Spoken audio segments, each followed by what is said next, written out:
completing the 12th session, I hope that you are in a position to understand the various fundamental concepts of computer network.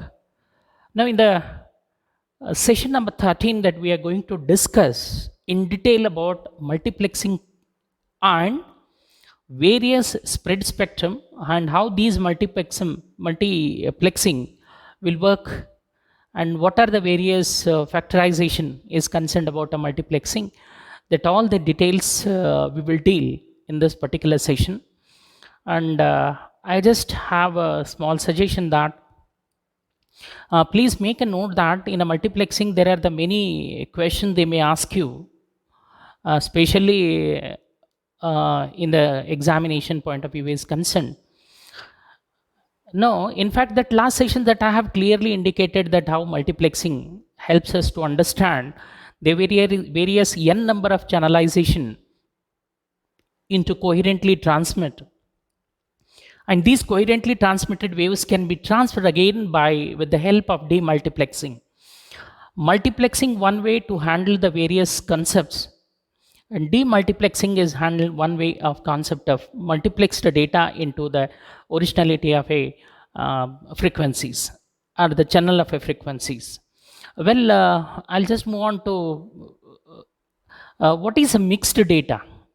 Here I talk about a mixed data in the sense every digital signals or the signal of propagating signals in a real time has a component that indicates various voice and the data signals. I mean that image as well as the voice. If you take into the DTH here, in a direct to home constraint, that we have a voice as well as a data in the form of images or the streamed video.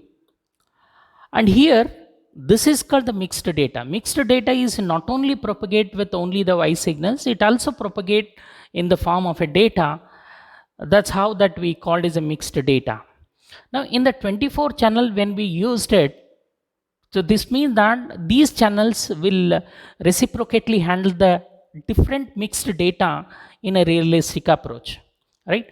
Okay, what are the various options that we can explore here is the 24 channels handles, each 24 channels will handle the differently, and the different propagation has to be controlled over a period of a time, or the time is a constraint. If you are using the time division multiplexing, here the time constraint is an important. And if you are using frequency division multiplexing, here the frequency is a constraint. Now, these are digital signals is either you can give a channelization of bits. Say DS2 is of 4 DS1 giving a 6.312 Mbps of data stream can be transferred over a period of time. Now, DS1 transmission format.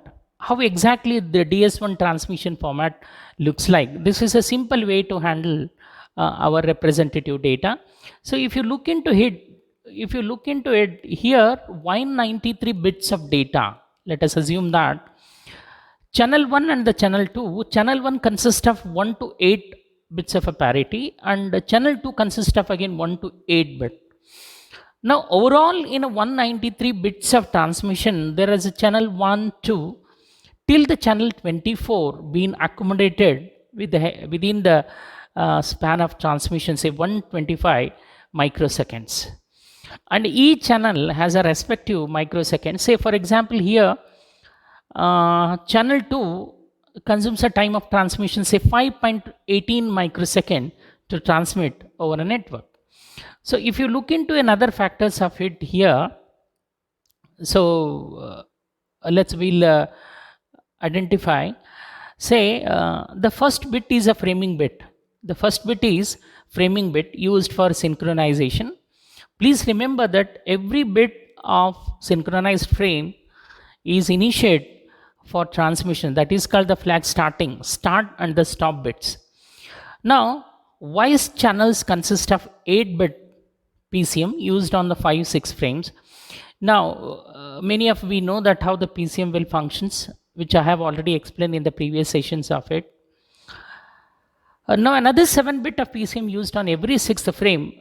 Bit 8 of each channel is a signaling bit, and data channels, we list out the data channels. Like for example, channel 24 used for signaling only in some schemes. Otherwise the channel 24 is becomes an idle for initiating the next bit of frame. So bits 1 to 7 used for 56 kbps service, or maybe sometimes another factor of data bits can also be used. But generally in a bits 2 to 7 used for 9.6, 4.8 and 2.4 kbps service of data bit transmission in the framing, right? Okay, now we move on to the next is how the SONET, as I said yesterday, these SONET network, right, we generally call it as a synchronous optical network, or the SONET. In a short form, that we call it as a synchronous optical network according to ANSI standard. Now this SONET, or we call as a SDH, synchronous digital hierarchy, both alternative that we used a term. This means that it is a compatible to transmit a frequency of any range, provided that these channelization can be used in a higher range of a transmission in a factorization of computing is concerned. Now the carrier frequency, normally what happens is it's mixed data. That's what I said, the mixed data in the sense voice as well as the data. And these signaling hierarchy, if you look into it, a synchronous transport or the signal level, which is we call as a STS, signal transaction system, or the signal synchronous transport signal. So in a STS1, or the optical carrier frequency of a 1 has a tremendous scope in transmission of a carrier frequency in a SONET, mean a synchronous optical network. What happens? This provides a marginal data passage of 51.48 Mbps. This is a standard of a transmission. Now carry DS3, a group of lower rate signals and multiple STS combined into STS1 signal, and ITO is the lowest rate in the form of a transmission to a next level of transaction. Now this is a SONET framework, or this is a SONET frame format. So these frame format generally we used and adopted in the transmission, and most of the digital equipments, or most of the analog equipments, especially in the transmission, will follow the same structure. But again in analog, that we convert these frame format into a realistic format of analog signals. That is a standard way of converting A to D and D to A conversion. But here if you look into this particular frame here, as we know that this is a particular framework, this is a frame format of SONET. Now this one particular 3 octets has a transport overhead which is been divided among the 90 octets. So section overhead of 3 octets has a line overhead of 6 octets, which is 87 octets is a remaining out of the 7. So this entire 87 we call as a synchronous payload environment, SPE, synchronous payload environment. This is carries a pure data. Okay, one particular octet that we used in the frame format to testify the signals protection, we call as a parity verification or parity data transmissions, whether the data is reaching to a particular destination. But in a 3 octets that we have all these overhead details about the data frame is encoded. So overall 90 octets of a synchronous payload is to be transmitted in one frame of a network in the SONET. Okay. Now if you look into the second frame of it here, now what happens here is N frame format, that is a 270 into N octets. This means that section overhead is N into N octets, that is a 9 octets. 261 into N octets is this is a particular framework that we used to use it here. Now in the next, we need, these are the overhead octets. Section overhead framing of A1, A2, a standard identification digits, that is a C1. Similarly, BP18 in a section head we have A1, B1, A1, A2, C1, B1, E1, F1, and the D1, D2, D3. So when it comes to line overhead, we have a different transport overhead for carrying these information. So say for example, say pointer has H1, which is again indicative of point H1, H2. These are line overhead, which includes from H1 to till Z1. So these are the line overhead. So this carries the information in a format. These are the overhead octets. And path overhead, where, as I said, in one bit we used for the path overhead. So these are the tracing structures J1, BIP 8 and B3. So this is just for your reference. You need to remember how these formats we used in a practical aspects of converting your data frames into identification of details. We move on to the next important discussion over here is a cable modem outline. Now the cable modem is what? Physical cable is connected to a modem, where the modem converts your modulation into demodulation and the reciprocately demodulation to modulation. So this process continues. The two channels from cable TV provider dedicated to a data transfer.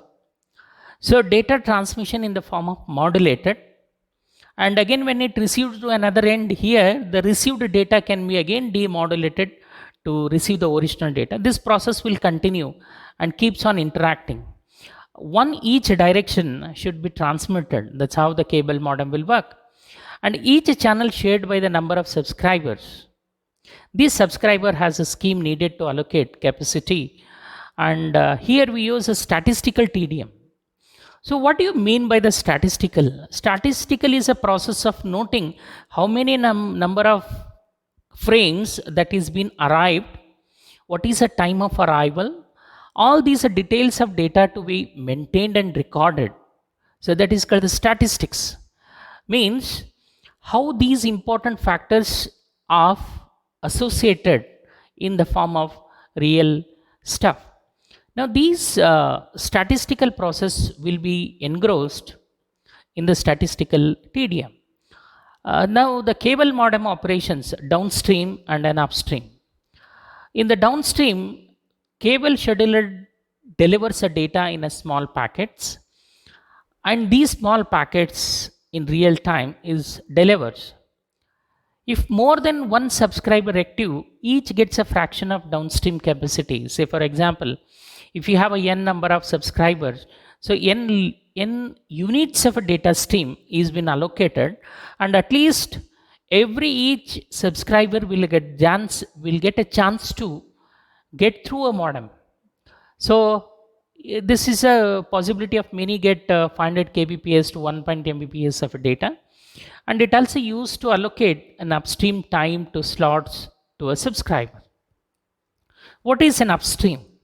We know the downstream in the sense where we receive a modulated data into it, and in a downstream all the equipments will convert into a different allocation methods.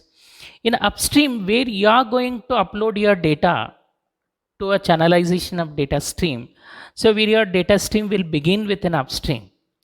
User requests a time slots on a shared upstream channel. This means that your request has begin. Your request has a begin in a real-time process in which that your data has been shared to a different channels. Here our initiative of a process or the data stream has begin, so that we can make a compulsion what are the number of formats or the number of frames which are going through these channelization. You have to take an accountability, because here we are getting a dedicated slots for each channels which are representing in a transmission, and each head end scheduler sends back an assignment of a future time slots to a subscriber. Make sure that you are able to transmit next frame. This is how this continuous transaction will occur in a real time. So this process we called synchronized data transmission. in a cable modem operations. So overall, I just want to give you an idea. Cable modem operation is a simple way to handle the data transaction in the form of modulated and the demodulated in any environment. So it may be a synchronized environment or it may be asynchronous mode of transmission. We call it as an ATM. So these operation has to be get scheduled so that the data transmission becomes a much faster in a complex network system also. Now how the cable modem, this is a head scheduler which has a grant station A can send one mini slot of a data. So data may be anything. Here I am not talking about isolated or anything.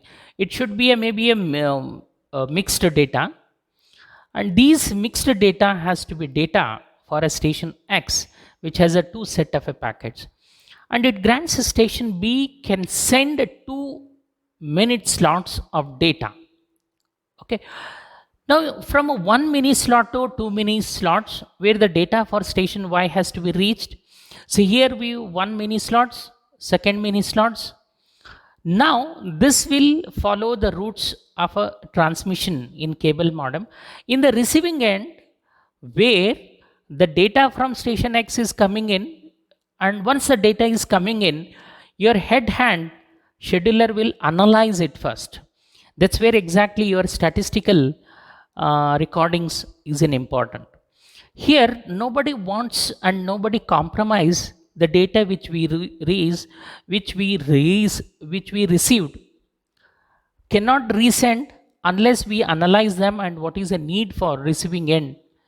Okay, so there are the n number of fractions that can be analyzed here when it is coming to from a different stations of it, right? Now what is asymmetrical digital subscriber line? Yesterday we have seen various component. One of the important component in a subscriber line, and we have seen detail about the how exactly the T1 lines, T2 lines and the T3 line functions, and what are the parameters that we use to identify the T1 line, and what is the range of frequency of a data transmission. In the previous session that we have seen all these trunk lines, we call it as a trunk lines are the T1 lines, and we know how the digital subscriber line will get associated with these trunk lines. So a simple mechanism of ADCL is an asymmetrical digital subscriber line. Means it's not symmetrical. Asymmetrical in the sense there are n number of subscribers will get into it, or there may be a n number of subscribers may leave. So coming and going here, we cannot say that how many number of customers are engaged into a line of transactions here. Why we can call as asymmetric in the sense data which we are proposing to transmit may not be the same as we are receiving. Sometimes the data transmission is much higher where the more number of people are getting into an upstream compared to a downstream. Or maybe another way, maybe the downstream more number of subscribers are getting into channelization than the upstream. This may happens, right? So each link between the subscriber and network is very important, and this is what it construct a local loop to monitor. Why we have to construct a local loop? There is a simple reason is local loop will establish how many number of subscriber that are entitled to carry the frequency without disturbances. If any unwanted data frequencies are there that we have to rectify and filter it out, there is a possibility. Or you have to unwanted data packets are the frames which you are receiving can be straight away you need to reject them. Okay, and this process we can monitor on untwisted pair cable generally, and it can carry broader spectrum which 1 megahertz or more than that of spectrum can be we can easily visualize in the form of data transmission, right? ADSL design. So if you look into the ADSL design, there is a asymmetric gender capacity downstream, then the upstream. We have to follow the asymmetric. Why? Because there is a greater capacity in a downstream then the upstream. That's why it is called the asymmetric. As I said, it is already, I have mentioned here, is there is a n number of people are coming, but while going there may be a not equal number of people. That is what they said. Asymmetric in the sense there is a greater capacity in a downstream than the upstream, right? And the frequency division multiplexing, we adopt the frequency division multiplexing, the lowest 25 kilohertz for the voice. So we plain old telephone service, we call it a earlier conventional method of telephone lines, we use as ADSL and use a FTM when the bandwidth or the bands are recognized, and the range between 5.5 kilometer to an extended of up to say 6 kilometer. Beyond that it is very difficult to certainly assure the frequency of it. What is a spread spectrum? A spectrum, technically speaking, spectrum is an allocation of frequency of available slots is called the spectrum, and what particular range or the scale it has been allocated for your subscriber link, and you cannot go beyond that because you have occupied that particular line, in the sense you cannot go beyond that, or you cannot switch over of a different spectrum. Each spectrum has a designated line of communication. Say, I just want to give you one simple example here is, see, suppose if you are using a FM 91, what it indicates? You have been allocated by using only one that particular frequency called FM 91 spectrum. In the spectrum, your frequency is allotted only the FM 91. And if you are trying to use it 92, it won't allow you because you will get distorted. If you are using a 90, there is again it won't allow you to do for the channelization, because one particular line is been allotted to transmit your range of frequencies to that. So right here, analog signals are basically we used in a spread spectrum. Sometimes a possibility of it makes a jamming and the interceptor harder, and frequency hopping. Now, what do you mean by the hopping? Hopping in the sense jumping immediately without knowing where you are trying to get into the channelization is called the hop. So when you hop, what happens here is you may get a space for a transmission, but sometimes a particular packet or the frame which is already occupied in that, and if you're trying to hop it, again you need to come back. So this is called distortion packets or the distortion frames, and this is possible in the randomization of frequencies. When you have a lot number of quantified amount of data which you are trying to transmit over a period of a time, and you have a very less channels to be distributed, then sometimes if instead of wasting idle channels, we always push them into a hopping so that they get accommodative for the transmission, right? So this is very, very important, we call as a frequency hopping. All right. There's one more important point you need to make here is, in a frequency hopping, when ER circuits will allow, then you should not be entertained to a time division multiplexing. So in the spectrum, so TDM will not be able to read so you have to stick on to frequency hopping itself. In a direct sequence, each bit is represented by a multiple bits in a transmitted signal, which is possible in a Manchester or the chipping code. That's very important here is. Now, input feed into a channel encoder. It produces a narrow bandwidth analog signals around the central frequency to reach maximum amplitude for the transmission, and a signal modulated using a sequence of digits. What exactly it deals? Here we have to dedicate a certain part of encoded data in the form of coding factors. So we have to recode it when we receive.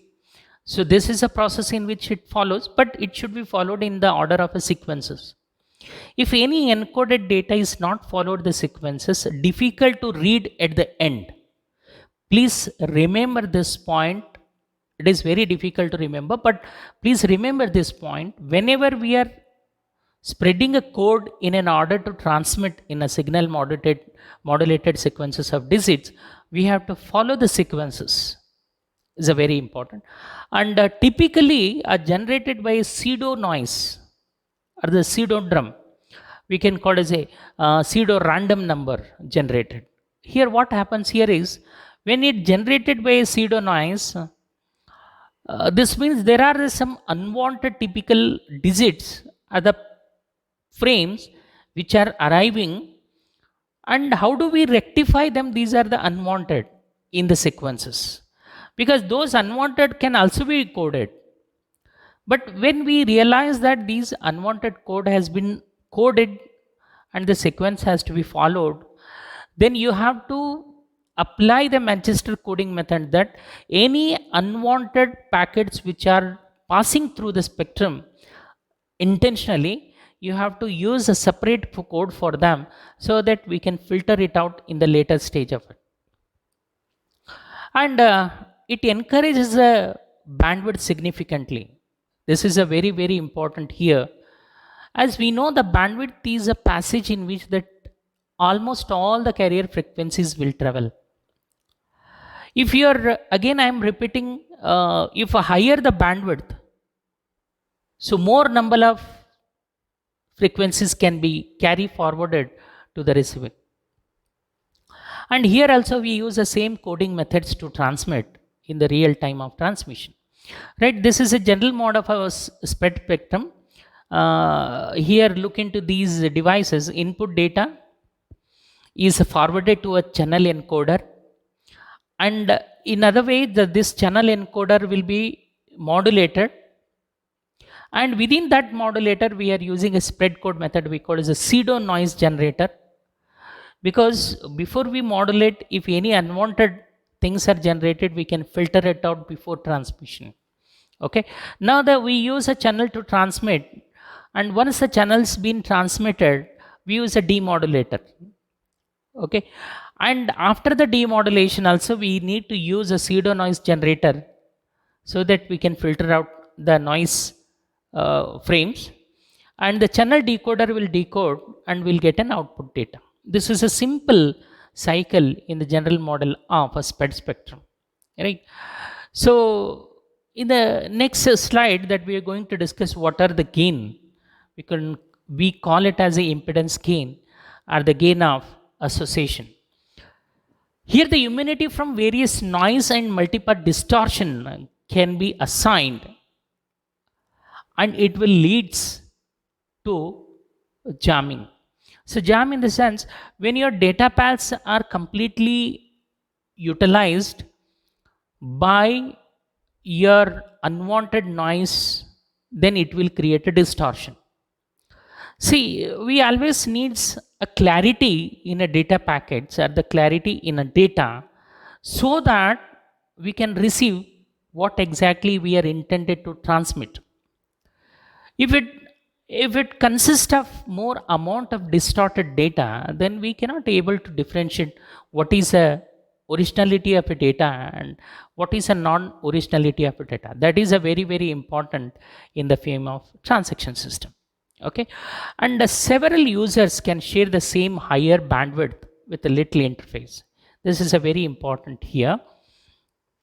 I'll just try to give you an example, like a cellular telephone system is accommodative of a channels, and code division multiplexers we call as a CDM or a CDMA, code division multiple access, or simple code division multiplexing, or code division multiplexing access.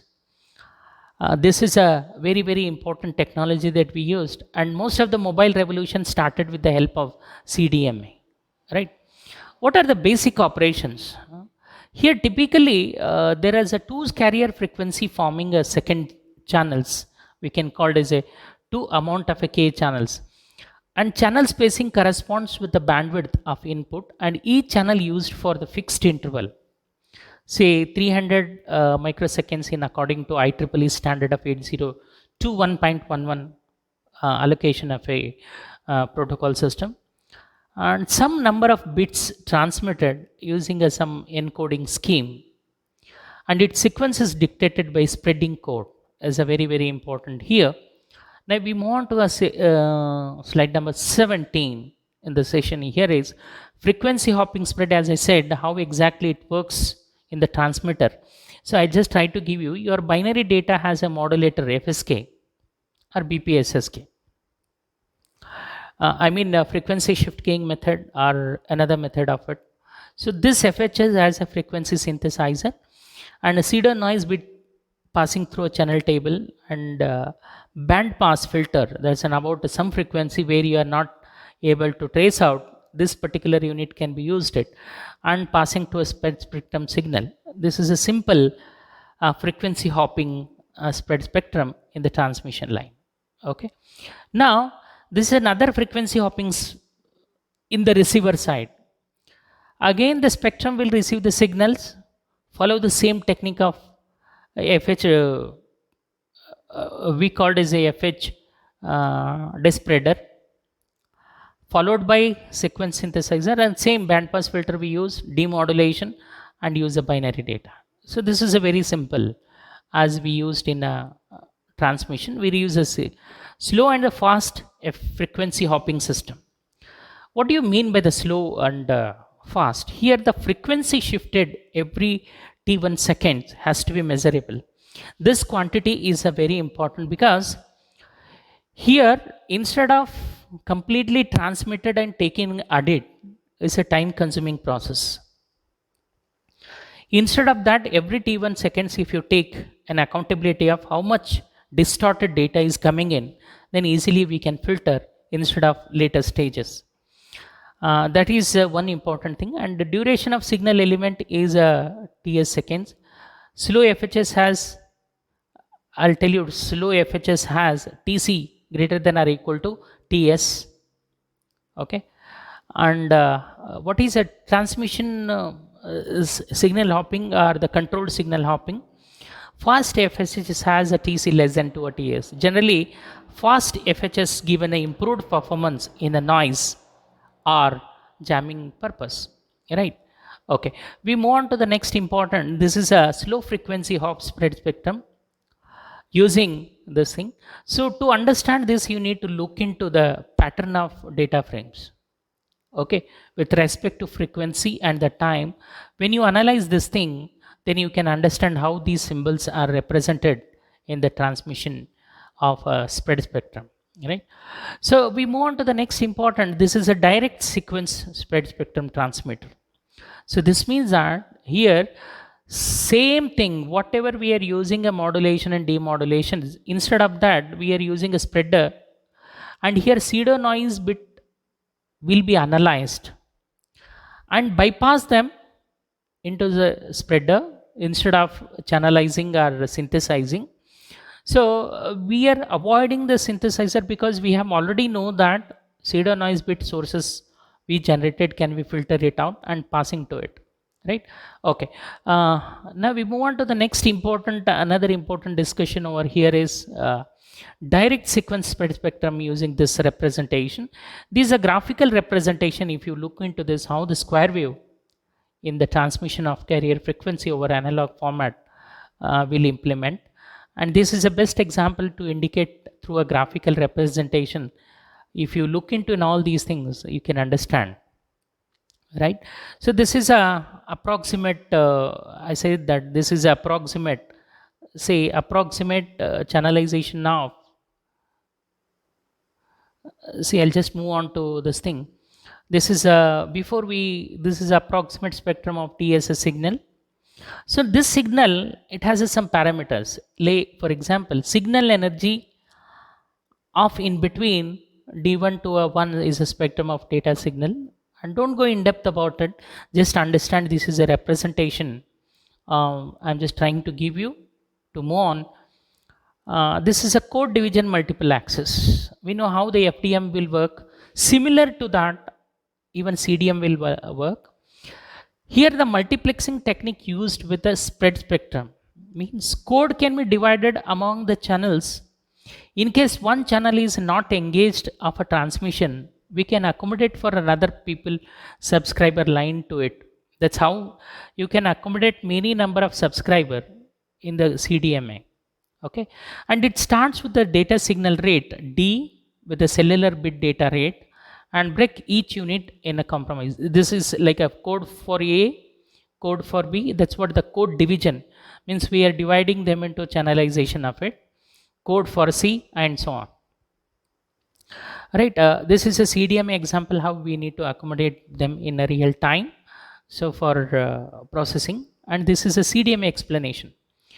Consider communicating with the base. This is called the base stations of transmitters, and sometimes we can call it as a base workstation or the BWS. So these base workstation will comprise how many number of channels are willing to accommodate and how many number of willing to accept these channelization. This means that requesting to accept or requesting to get a service. These are very, very important and base known as a ACE code. Okay, that assume communication is already synchronized and A wants to send a 1A send chip pattern using that particular code, and A wants to send 0. Send chip pattern is like this and it complement A's code. This is how things will transmit one another.